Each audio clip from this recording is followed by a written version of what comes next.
The escalating showdown over the post office and mail-in voting.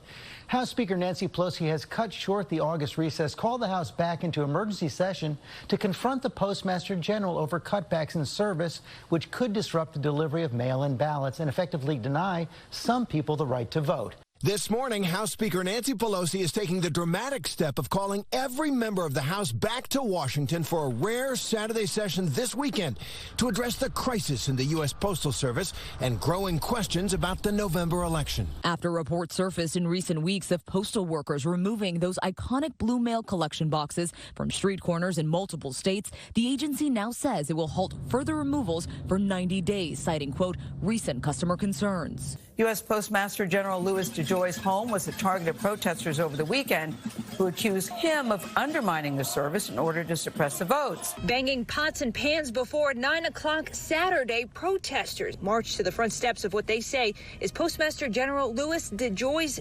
D.C. condo. Man, you gotta admit, there's few things that suck more than being neighbors with a Trump appointee. Because at some point, people are going to be protesting the shit out of your building. Not to mention Russian politicians always showing up at the wrong apartments. I'm here for secret but totally legal meeting. You want apartment 7D, not 7G. Oh, my bad. But now that you have seen face, I offer you drink that is not poison. But for real though, can anyone tell me why they're removing mailboxes?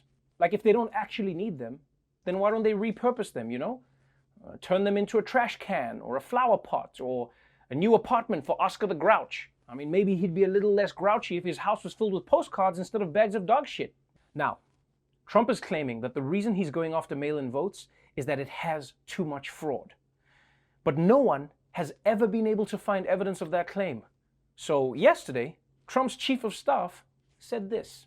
Do you realize how inaccurate the voter rolls are with just people just moving around, not let alone the people that die off, but sending ballots out just based on a voter roll registration? Anytime you move, you'll change your driver's license, but you don't call up and say, hey, by the way, I'm widespread voter fraud, though.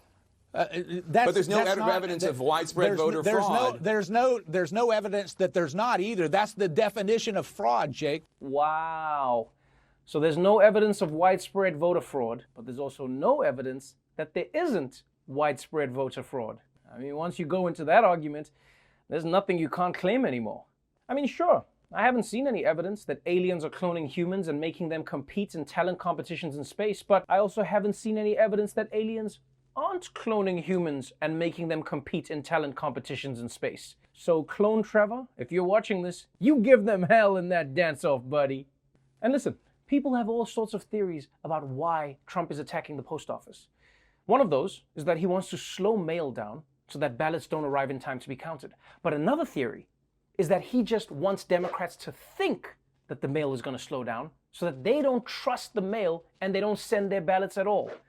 Which is why over the weekend, the king of the Democrats, Barak Obama, came out with a different message. If you're in a state where you have the option to vote early, you need to do that now, because the more votes are in early, the less likely you're going to see a last-minute crunch, both at polling places and in those states where mail-in ballots are permitted. As much as possible, we want to relieve that pressure. America really is an upside-down place. The black president is telling everyone to vote early, and the white president is trying to make sure everyone's late. And Obama's right. Waiting until the last minute never works out. Like that one year I waited until July to get my beach body, but then all the beach bodies were sold out. So in the face of all kinds of voting obstacles, that is President Obama's advice, which he reiterated on Twitter. Vote early if you can, and then tell everyone you know to do the same thing, which I guess I'm doing right now. I mean, you guys are basically everyone I know. But just in case, I'm going to try to tell more people. Hey everyone, don't forget to vote as soon as you can! How about you shut the f*** up as soon as you can? Okay, thank you, sir.